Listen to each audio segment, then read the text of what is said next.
So ఎట్లా చూస్తారన్న మరి ప్రస్తుతం రాష్ట్రంలో జరుగుతున్న కాంగ్రెస్ పార్టీ పాలన 15 నెలల పాలన పూర్తయిపోయింది. సో ఏం చెప్తారు మరి ఈ కాంగ్రెస్ పాలన మీద?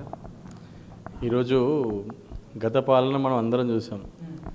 అదేంటంటే నీళ్లు నిధులు నియామకాలు అనే ట్యాగ్లైన్తో వచ్చి నీళ్లు నిధులు నియామకాలు ఏం జరిగినాయి అంటే నియామకాలు వచ్చేసేమో ఓన్లీ కుటుంబానికే పరిమితమైనవి, నీళ్ళు వచ్చేసేమో ఓన్లీ ఫామ్ హౌస్కే పరిమితమైంది, మరి నిధులు వచ్చేసేమో వాళ్ళ కుటుంబానికే పరిమితం అయిపోయినాయి.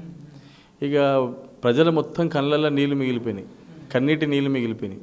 అది గత ప్రభుత్వం యొక్క విధానం.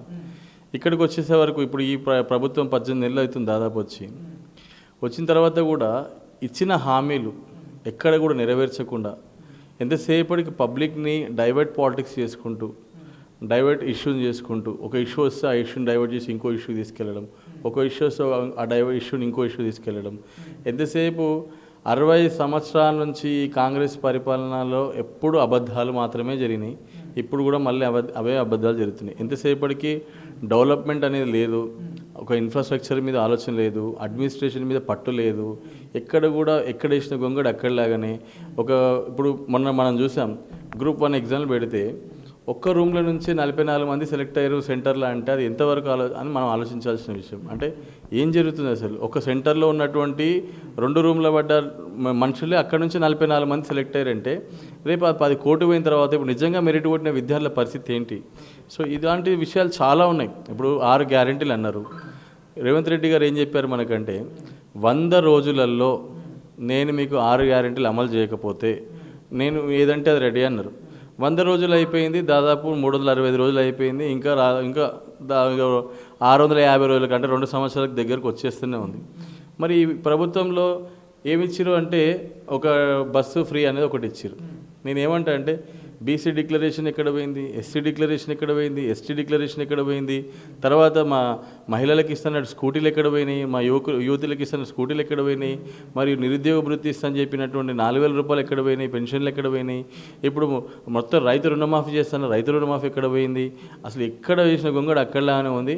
చివరికి రేవంత్ రెడ్డి గారి మాటలు ఎలా ఉన్నాయంటే నా దగ్గర ఏముంది, డబ్బులు ఏం లేవిడా, అప్పు అయిపోయింది, నేను ఏదో లంక బిందెలు ఉన్నాయని వచ్చినా కానీ లంక బిందెలు లేవిడా అని అనే మాటలు నిజంగా ఒక ముఖ్యమంత్రి స్థాయిలో ఉండి అలా మాట్లాడుతుంటే సామాన్య మాలాంటి ఎదిగే లీడర్స్కి ఎట్లా అనిపిస్తుందంటే ఇంకా మనం ఒక ముఖ్యమంత్రి అనే వ్యక్తిని ఇన్స్పైర్ అయ్యి మనలాంటి యంగ్స్టర్స్ అందరూ కూడా తనలాగా చేయాలని ఒక ఆలోచన ఉండాలి. ఒకప్పుడు ఎగ్జాంపుల్ తీసుకున్నాడు అదే కాంగ్రెస్ పరిపాలనలో అంటే మన తెలంగాణ వ్యతిరేక అయినా కూడా రాజశేఖర్ రెడ్డి అనే వ్యక్తిని ఒక ఇన్స్పైర్ లీడర్గా చూడొచ్చు మనం ఎవరికి కావాలి. ఇప్పుడు ఒక అటల్ బిహారీ వాజ్పేయిని తీసుకున్న, మోడీ గారిని తీసుకున్న ఒక ఇన్స్పైర్ లీడర్స్ వాళ్ళలాగా ఎదగాలని ఒక ఆలోచన ఉంటుంది. సో మరి అలాంటి వ్యక్తి చిన్న ఏజ్లోనే ముఖ్యమంత్రి అయినప్పుడు రాజు అనేవాడు ఎలా ఉండాలంటే అందరినీ సమకూర్చి మొత్తం ఒక పద్ధతిగా తీసుకెళ్లే విధంగా ఉండాలి. తనే లంక బిందెలు లేవు, లాంగ్వేజ్లో కూడా రేపు వచ్చే తరానికి ఏం నేర్పుతున్నారు అనేది ఇంపార్టెంట్. లంక బిందెలు ఉండాలనుకుని వచ్చినా నేను లేవు, ఇప్పుడు నేను ఎట్లా నడిపించాలి, నా దగ్గర 18,000 కోట్లే మిగులుతున్నాయి, అలా 6,000 కోట్లు వచ్చేసేమో నాకు పెన్షన్లకి వాటికి ఇవ్వడానికి వెళ్ళిపోతుంది, ఇంకో 6,000 కోట్లు ఏమో కేసీఆర్ చేసిన అప్పు కట్టడానికి పోతుంది, ఇక మిగిలిన 5,000 కోట్లు మాత్రమే నా దగ్గర మిగులుతున్నాయి, 5,500-6,000 కోట్లు మిగులుతున్నాయి.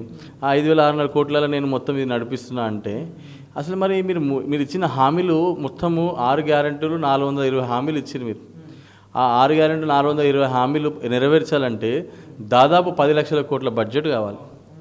మొత్తం నీ దగ్గర మిగులు బడ్జెట్ ఎంత? ఇప్పుడు 5,000 కోట్లు. అంటే సంవత్సరానికి నీ దగ్గర మిగులుతున్నటువంటి బడ్జెట్ ఎంత? 60,000 కోట్లు. అంటే 5 సంవత్సరాలకు గాను 3 లక్షల కోట్లు. అంటే నీ మొత్తం పరిపాలనలో నీ దగ్గర ఉండే డబ్బు 3 లక్షల కోట్లు మాత్రమే. ఈ 3 లక్షల కోట్లతో నువ్వు ఏం చేస్తావు అంటే నువ్వు ఏం చేయలేననేది ఇండైరెక్ట్ చెప్పేస్తూ ఉన్నారు. అంటే నేను ఒకటే ఏమడుతున్నా అంటే చేసే పరిస్థితి లేకపోతే ప్రజలకు చెప్పేసి నేను తప్పు చేసినాను, నేను ఏదో అనుకున్నాను చేయలేకపోతే దిగిపోవాలి.